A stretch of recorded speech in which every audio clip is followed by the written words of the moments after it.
Young TV Shifts here. How you doing, sir? How you going, Adam? Can you hear me? Yeah, I can hear you. Where do you live, TD? Australia. Bloody hell. What time is it there? It's like 5:30 in the morning. Thank you so much for joining. You really love Arsenal, clearly. Yeah. Okay, talk to me. What do you want to say? Let me know. I just want to say that I think the disrespect that Leno gets is not right. Honestly, I think seriously. If you look at the shot that Leno actually stopped, he pushed it to the side. It was a very fast-paced shot to his left, and all you can do from a goalkeeper is get a hand on it, and try and say that he was at fault for that is ridiculous. So, I think if you look at what our two players of the season last season, Aubameyang and Leno, were certainly the first two on the list, along with Saka being third on the list, if I remember correctly. So, I think the disrespect to put him same category as Martinez, where Martinez had 15 games, and Leno's played a full season. It's just it's not right. Okay, I hear it, but do you not think that we have the right as fans to really question whether he made the right decision? Or do you think that there's more pressure on Leno because of the situation with the two goalkeepers? I think Leno's under serious pressure. I think after Martinez has performed well, I think he needs to step his game up. Certainly, I think he has, and I think he will continue to improve, because I think he wants to show Mikel that he made the right choice, and I think Martinez wanted to play first team football, and he said he came out and said he wanted to play first team football, and unfortunately Mikel couldn't guarantee that, so that's why he moved to Aston Villa. Bro, so Adam, let me come in on this. Go on. Wait, what's the keeper's job to do? Yeah, when you're making a stop. Yeah, when you're making a stop. Yeah, you're meant to push it out of danger. Yeah. Far too many times I've seen Leno parry a ball back into dangerous space. Yeah. And on occasions, we're lucky because we've got an oncoming defender to clear it.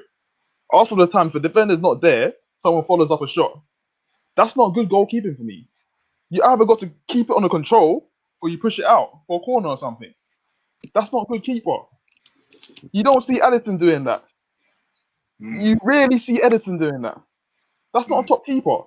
Leonard doesn't even come in the top 6. He's like 7th right now. No, absolutely no. It's not. He's top 3 in the Premier League. He's top 3, God. and if you talk about Alisson not making those mistakes, but Alisson passed the ball to Robertson, and he got ball nicked off it by a guy that's half his weight, and he shot past him. So you're not listening to what I'm saying. Yes, keepers do that. We see many keepers do that, pass the ball out to opposition, and they get punished for it. But what I'm saying, you don't see him saving shots and parrying it back into the oncoming opponents for them to get a follow-up shot. That rarely happens. TD, if you're saying Leno's top 3, name them. Name the 3. Alisson, Ederson, and then Leno. Yeah, ridiculous. Okay, listen, I'm not mad at it, bro. He's better than dinosaur hands. He's better than dinosaur hands, and he's better than any other keeper that I think Martinez is top 4. Yeah, I think Martinez. I do think Martinez is better than Leno. He's better than Leno. No, he's not. He's the right profile for the way we are trying to play at the back. Yeah, Leno can't even get on the ball and start the play, because when he passes it out to the defenders that split, he p-rolls it. That sets the tone. From you p-roll the ball to your defender, that sets the tone for the other team to press you.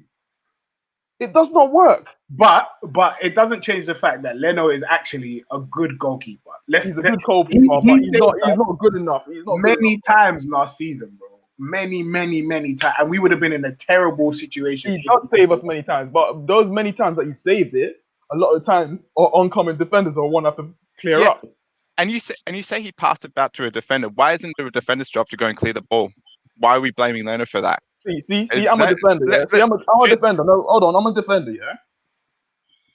It's not all the time you're going to be able to dictate that your keeper is going to parry it out, especially where he parried it out to. He's got to have stronger hands to push it away around the goal, the post, for a corner, or he's got to cuff it and take it in his control. And he doesn't do that enough. Yeah, but you also got. How many times do you see Leno save the shot and actually keep control of it? Answer that question for me. I haven't. There you go. So then he's not a top keeper for you then. If you're going to blame Leno for that, why don't you blame Gabriel for not really realizing that Sterling was behind him? It's not really Gabriel's fault. If you really look at it, that was Bellerin's fault at the beginning. Bellerin should have stopped the pass from what do you call it, Aguero to Foden, because the pass that went to Foden, it could have easily been intercepted. But Bellerin, what he did was he got caught outside of Foden. Foden pump faked him and got inside of him, and Bellerin didn't even have a chance to defend that shot. It's Bellerin's weakness in defending and his positioning that led to that goal. Everything else that happened afterwards was a consequence of unlucky situations. And one more thing. When he made that save, before Sterling even got onto the ball and even stroked it in, he was on the floor. He couldn't get up. He was stuck in the mud. What kind of reaction is that? If he had managed to get back on his feet, he could have set himself to even save it again. So yeah, and it's harsh to get on Gabriel for that, because Gabriel was caught in two minds.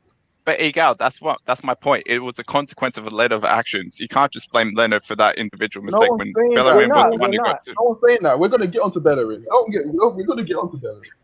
I mean, but the topic was is there to talk about Bellerin, the fashionista, the fashion icon. You know what? One thing I do Zoolander. Bellerin, his shorts on Saturday, was so high. High pants. So high. I said, I know he has a wedgie. I know he does. Bro, the worst thing is, he's on the runway. He's modeling. He's on the runway. He's modeling. He probably paid thousands of pounds for it, and he just wants to show it off every single game. Why were your shorts so high, bro? Pull them down and play football. That's all I want to see. You know, I know he's on the modeling thing. All of a sudden, this guy thinks he's a Tierney. He's tucking his shirt in. Bro, leave it for Tierney to do, man. Just leave it to Tierney, please. That's right. Okay. I want to finish off the last little part. Can I say one thing about Bellerin before we go? Go on. Yeah, sure. It's gotten to a point where there's no more protecting him as a fan. We have to just accept the fact that he is what he is. He's a fast player that gets away with certain things defensively because of his speed, and technically he's not a good defender.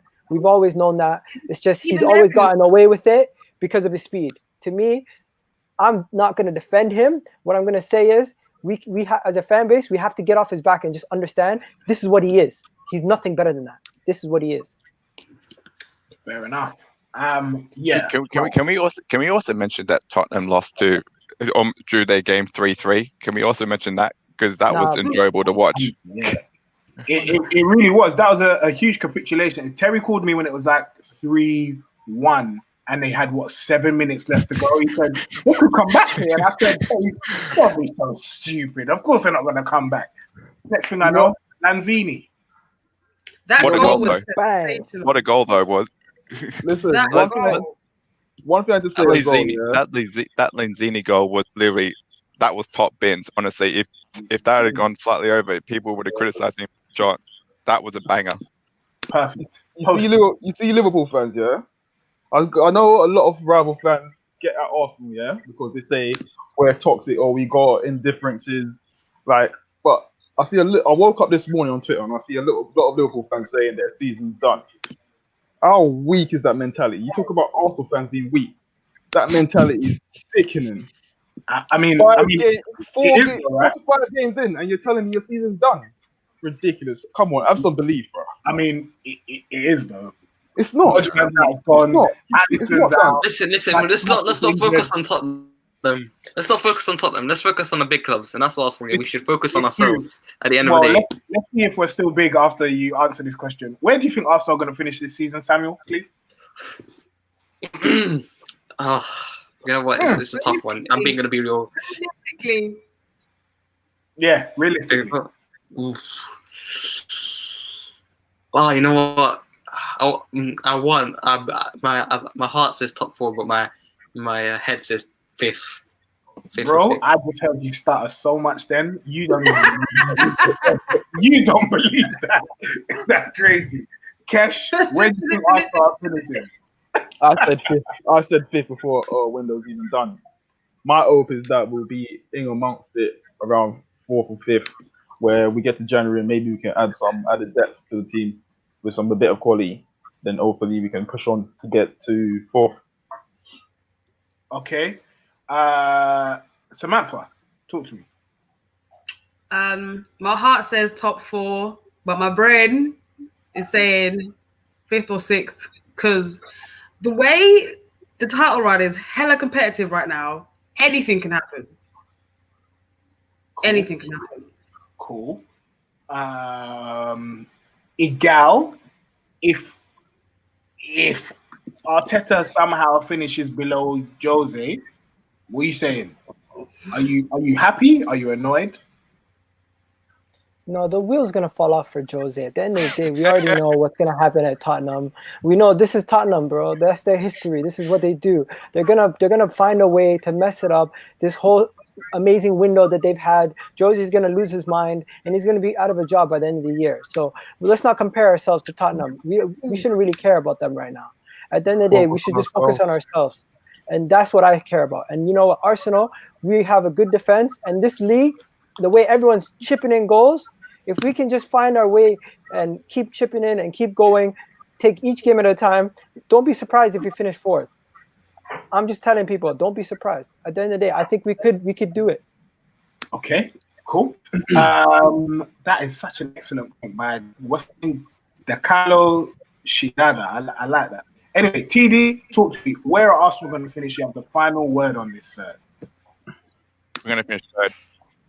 Third? And at third, and Ollie, Tottenham's manager, and Frank Lampard will be gone by January. I'm not hating on it, but wow. So you're saying Ollie's sacked? Who else is sacked? Ollie, Frank, and Mourinho will be gone by January. I like that. Okay. I like that. I'm not mad at it. Let's be honest.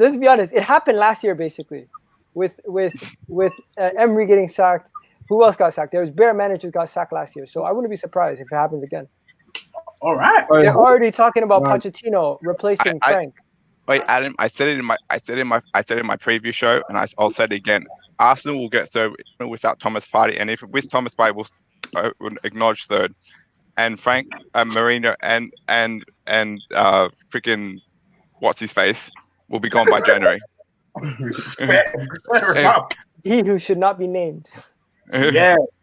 Okay, we've got a super chat here from Sean P, who, and I think he's at you guy. He says, "Why should us fans get off Bellerin back when we have Ainsley Maitland-Niles can't sleep to make the starting 11? Are you suggesting we should ignore facts? What's that? Fact? No. Go on. You know what? We should be playing Ainsley over him. But at the end of the day, if Arteta's playing the guy, I'm saying back the guy. If he's playing him, back him. You can be critical, but at the end of the day, what is it? Doesn't benefit anybody. What are you doing? You're not the manager. You can't make any changes. Of course, we would love to see Ainsley starting over Bellerin because Ainsley's a better defender, and you know what? He does offer a little bit more going forward, even. But I agree with you. Bellerin is not the best player right now, and we need to replace him. I'm not saying we don't. What I'm saying is back your guys, back your team, support your club. Don't just criticize. Because we were the same people who were criticizing Arsene Wenger. We were criticizing Emery. Now we're going to criticize Arteta. What? You say, Adam? I was just going to say, but surely if we just back him, that's just blind loyalty. And you know what? I'm just going to say one thing. I'm going to say one thing about people on the cartel. This is what the board wanted to do. For the past 3 managers, we didn't look at the board. We looked straight at the manager with Arsene Wenger and Unai Emery. The board want this to happen. Just look at McCartell and say, Arteta when this problem is more deeply rooted in the club. I mean, if you look at the other managers backing, Ole Gunnar Solskjaer, I know this summer he wasn't back, but the previous summer he spent over £150 million. Look at Frank Lampard, almost £200 million spent. Pep Guardiola, almost over £100 million, £200 million spent since he's been at City, or this window. And then you look at Jurgen Klopp, Yes, they saw Coutinho, but he got his targets with £60 million on Alisson, 70 million on Van Dijk, and Mikel Arteta and Arsenal are the only ones that are not getting the backing from the board. So it's not. You can blame Arteta sometimes for results, and we agree.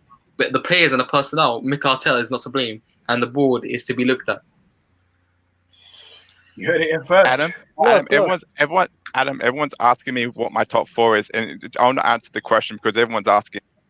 So Liverpool, Man City, Arsenal, Chelsea, Man United, Tottenham. Liverpool without VVD. Yeah. You still got to expect them to do well. Come on, yeah, they won the title. Listen, Liverpool fans say they say they're the greatest Premier League team to have won the league. Yeah. So just because unless you're acknowledged that you're a one-man team, then you should have no problem going about your business this season. Fair. I like that. We've got the final super chat from.